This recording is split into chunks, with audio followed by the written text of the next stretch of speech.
আবার কেউ কেউ মনে করেন যে নির্বাচনটা আসলে একটা ফার্স্ট সিলেকশন হবে, শেখ হাসিনা যে 3টি নির্বাচন করেছেন সেই ধারাবাহিকতার একটা নির্বাচন হবে, এবং কেউ কেউ এটাও মনে করছেন যে এক ধরনের সাজানো পাতানো নির্বাচনও হতে পারে, কেননা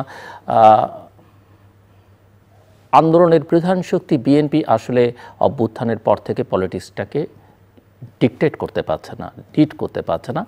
এবং এই যে নিউ ইয়র্কে 3টে দলের নেতৃবৃন্দকে প্রফেসর ইউনূস নিয়ে গেলেন, অনেকে মনে করেন ওখানেও একটা আন্ডারস্ট্যান্ডিং তৈরি করবার, যেহেতু তার ব্লেসিংস এনসিপির মধ্যে আছে, যদিও এনসিপি এখন আপনার দলের সঙ্গে আপনারা একসঙ্গে মার্চ করবেন সেই আলোচনাও আছে, জামাতও আছে, এবং সেখানে বিএনপি আছে, এবং বিএনপির মহাসচিবের মতো গুরুত্বপূর্ণ নেতা আছে। যদিও প্রথমে বোঝা গিয়েছিল যে বিএনপিকে একটু বোধহয় গুরুত্ব দেওয়া হচ্ছে, যে বিএনপির 2জন নিচ্ছেন, ওই দুটো দলের একজন একজন করে, ঠিক যাবার আগ মুহূর্তে সমান 2-2-2-2, 3 দুগুণে 6। সো আমি আপনার কাছে বুঝতে চাই যে আসলেই বাংলাদেশ প্রথমত তো নির্বাচনের দিকে এগোচ্ছে কিনা, তার চেয়ে বড় কথা হচ্ছে যে নির্বাচন সবাই চাই আমরা, যত দ্রুত নির্বাচন হয় তত ভালো, কিন্তু যদি সেই নির্বাচন আবার একটা সাজানো পাতানো আমিডামি টাইপ নির্বাচন হয়, সেটাই বা কতটা কল্যাণকর হবে। ধন্যবাদ, সবাইকে শুভেচ্ছা। দেখেন, পাতানো নির্বাচন, এবং এই আওয়াজও এখন অনেকে উঠতে শুরু করেছে। আপনি যদি সাম্প্রতিককালের বিভিন্ন পোল বা সার্ভে দেখেন, সেগুলো তো দেখবেন যে বিএনপি মানে সৈয়দ আসিফ পাপিয়া কিছু বাস্তবতা জাকসু ইলেকশন নিয়ে বলেছেন, কিন্তু জাতীয় নির্বাচনে জামাত বিএনপির ঘাড়ে নিঃশ্বাস ফেলছে। অনেকে মনে করেন যে ফেব্রুয়ারিতে যদি নির্বাচন হয় প্রফেসর মোহাম্মদ ইউনূসের নেতৃত্বে, মানে তার সরকারের অধীনে, সেই নির্বাচনও জামাত কিন্তু বেরিয়ে যেতে পারে, কারণ পরিস্থিতি এমনভাবে, এমন জায়গায় ন্যারেটিভ বয়ান দেশে বিদেশ থেকে নানান স্টাডি সার্ভে, আন্তর্জাতিক মহলের যে ভাবধারা, তাতে করে অনেকে মনে করছেন যে খুব আনইউজুয়াল কিছু হবে না যদি জামাত আসলে বেরিয়ে যায় নির্বাচনের মধ্য দিয়ে। দেখেন, অভ্যুত্থানের পরপর যদি আপনি জরিপ করতেন, সেই জরিপে 1 নম্বরে বিএনপি থাকতো এবং ছাত্র সংগঠনগুলোর মধ্যে ছাত্র দল থাকতো। কিন্তু অভ্যুত্থানের 1 বছরের মধ্যে ছাত্র দলের প্রতি বা বিএনপির প্রতি কিছুটা মানুষের অভিযোগ অনুযোগ বেড়েছে, চাঁদাবাজি এবং দখলবাজি, জনপ্রিয়তা সেটাতেও কিছুটা আসলে ভাটা নেমেছে। তবে ডাকসু নির্বাচন এবং জাকসু নির্বাচনের পরে বিএনপির সতর্কতা এবং বিশেষ করে তৃণমূলের নেতাকর্মীদের মধ্যে আমি আজ থেকে মাসখানেক আগে যেটি লক্ষ্য করতাম সেটি নাই। মানে অনেকটা বিএনপির জন্য এক ধরনের স্থবির অবস্থা, যে কি দিয়ে কি হয়ে গেল।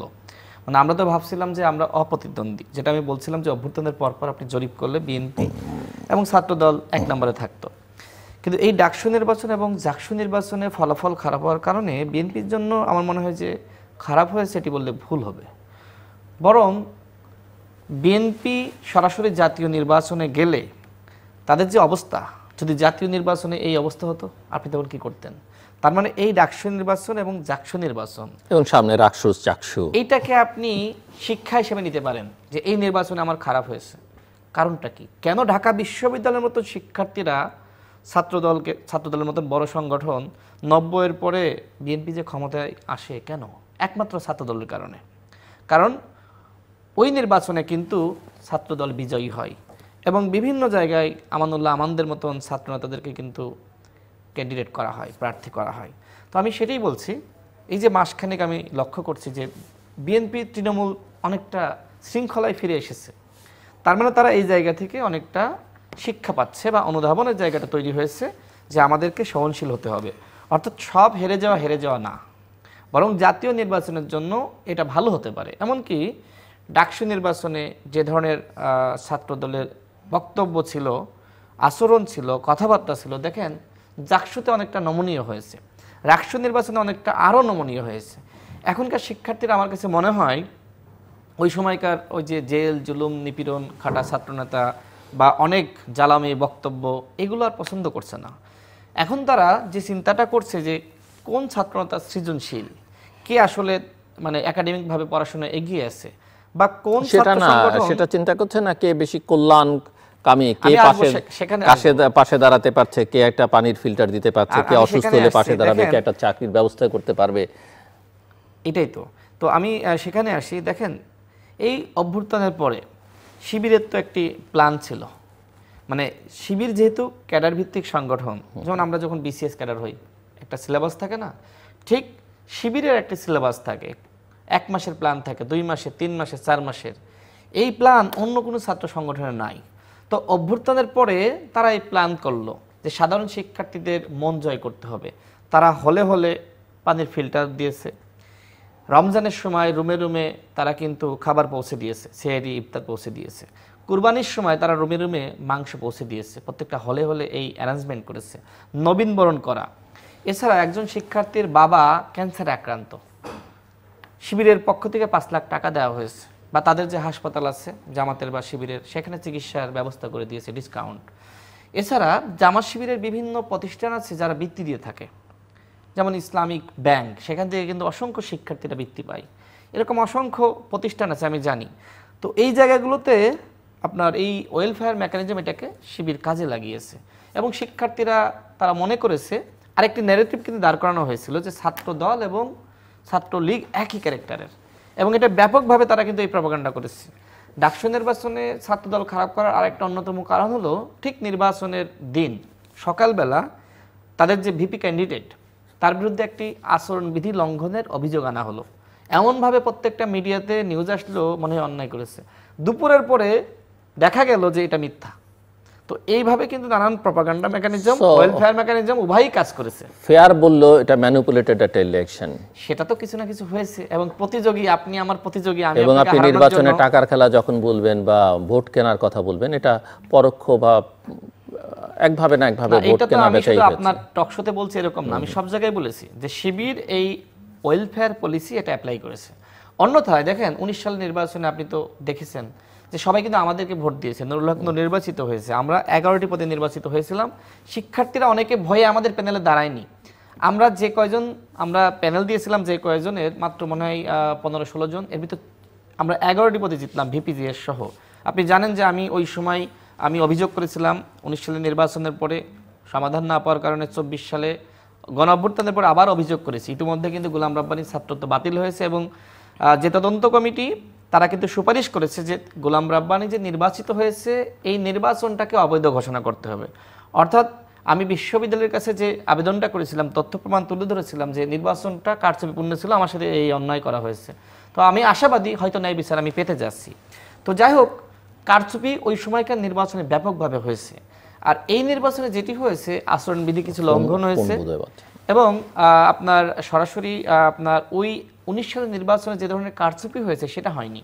ওয়েলফেয়ার মেকানিজমটা ভালোভাবে কাজ করেছে। তো আমি যেটা বলছিলাম যে শিক্ষার্থীরা কোটা সংস্কার আন্দোলনের পরে 19 সালে কেন আমাদেরকে ভোট দিল, আর এইবার আমার মনে হয় যে ছাত্রদলের থেকেও বা ছাত্র অধিকার পরিষদের থেকেও কিন্তু যারা বাকসাসের মানে বৈষম্য বিরোধী ছাত্র আন্দোলনের, তাদের কিন্তু এগিয়ে থাকার কথা ছিল, কেন পারলো না? বিশ্লেষণ করি একটু, হ্যাঁ বিশ্লেষণ করি। দেখেন, এনসিপির একজন নেতা হঠাৎ করে জিএস প্রার্থী হয়ে গেল। এখন এনসিপি আর বাকসাস তো আলাদা না। এখন এই প্যানেলের যিনি উপদেষ্টা তিনি শিবিরের একজন নেতা ছিলেন, এক। দ্বিতীয়ত এই বাকসাসের এজিএস ক্যান্ডিডেট 3 জন। এই 3 জনের মধ্যে একজন তো হওয়ার কথা, 2 জনকে কে দাঁড় করিয়ে দিল? অর্থাৎ এক্ষেত্রেও আরেকটি ছাত্র সংগঠন এই ধরনের অসমন্বয়হীনতা বা বিভ্রান্তি সৃষ্টি করা সেই মেকানিজমও অ্যাপ্লাই করেছে। তার মানে বাকসাস কেন প্রত্যাখ্যাত হলো? এর মূল কারণটা হলো যে শিক্ষার্থীরা দেখলো যে এরা তো নিজেদের প্রার্থী ঠিক করতে পারে না। এক প্যানেল থেকে 4 জন ভিপি ক্যান্ডিডেট, 2 জন জিএস ক্যান্ডিডেট, 3 জন এজিএস ক্যান্ডিডেট। তো শিক্ষার্থীরা ভাবলো যে তারা ক্ষমতার মোহে লিপ্ত হয়েছে, শৃঙ্খলা নাই, মন্দের ভালো হিসেবে শিবিরকে বেছে নিয়েছে। আর শিবির আরেকটি কাজ করেছে, সেটি হলো তারা যে ইসলামী ছাত্র শিবির, এই যে ইসলাম নামটা এইটা তারা এখানে ব্যবহার করেনি, এমনকি শিবিরের নামটা ব্যবহার করেনি। দেখেন শিবিরের প্ল্যানটা কি? ইসলামিক বা শরিয়া আইন প্রতিষ্ঠা করা। জামাতের কিন্তু একই। জামাতের আপনি তাহের সাহেবের বক্তব্য দেখেন, বিবিসি সাংবাদিক প্রশ্ন করেছে আপনারা কি শরিয়া আইন প্রতিষ্ঠা করতে চান? তিনি বলছেন আমরা কি কোথাও বলেছি এই আইন প্রতিষ্ঠা করতে চাই? অর্থাৎ তারা ইসলামিক রাজনীতি থেকে আমার কাছে মনে হয় কৌশলী রাজনীতির দিকে তারা যাচ্ছে। তাদের ঘোষণাপত্রে গঠনতন্ত্রের শিবিরের কিন্তু ওইগুলোই আছে। হ্যাঁ, ওইগুলো আছে। আমি যে বললাম যে এখন তারা কৌশল নিচ্ছে, তারা আরেকটি চরিত্র ধারণ করছে। দেখেন তাদের ভিপি ক্যান্ডিডেট এবং জিএস ক্যান্ডিডেট মাঝখানে কিন্তু একটা মেয়েকে তারা বসালো প্রেস ব্রিফিংয়ে। এখন এই মেয়ে কিন্তু নন হিজাবি। কেন বসালো? ওই যে একটা ন্যারেটিভ দাঁড় করানো হয়েছিল না শিবিরের বিরুদ্ধে, যে ছেলেরা ভোট দিতে পারে, মেয়েরা কোনোভাবেই শিবিরকে ভোট দিবে না। এই ন্যারেটিভ কিন্তু এই কৌশলে তারা ভেঙে ফেললো। এবং নারীদের ভোট কিন্তু তারা ব্যাপকভাবে পেয়েছে। অর্থাৎ শিবির এই পলিসিগুলো অ্যাপ্লাই করেছে। আমার কথা হলো যে শিবির এই যে রাজনৈতিক প্রতিযোগিতা থাকবেই, কৌশল বলেন, অপকৌশল বলেন, অর্থ খরচ করা বলেন, সেটা পজিটিভ ওয়েতে, অর্থাৎ ওয়েলফেয়ার মেকানিজম। এমন না যে তারা হাতে হাতে 500 টাকা 200 টাকার ভোটে লাইনে দিয়ে দিচ্ছে, অর্থাৎ বিপদ আপদে পাশে দাঁড়িয়েছে। এখন ছাত্রদল অন্য সংগঠনগুলো পারবে না, ছাত্রদলের পক্ষে কিন্তু শিক্ষার্থীদের মন জয় করা সম্ভব ছিল। যেমন আপনার নবীন বরণ অনুষ্ঠান বলেন, শিক্ষার্থীদের বিপদ আপদে পাশে দাঁড়ানো। এবং শিক্ষার্থীরা মনদের ভালো হিসেবে দেখেছে যে আমরা মনে হয় ডাকলেই শিবিরকে পাশে পাবো, এবং শিবির কিন্তু সেই কাজগুলো করেছে, করে দেখিয়েছে। তো এই জায়গায় ছাত্রদল বলেন, ছাত্র অধিকার পরিষদ বলেন, বাকসাস বলেন, তারা পিছিয়ে ছিল। সো আমি আপনার কাছে প্রশ্ন ছিল, এই প্রশ্ন যেহেতু সময় পরের বার দেন, যেটা জাতীয় নির্বাচনকে সামনে রেখে। অ্যাডভোকেট পাপিয়া, একটা ছাত্রের নৈতিক চরিত্র অধঃপতনের জন্য ইসলামী ছাত্র শিবির দায়ী। আমার অভাব থাকতে পারে,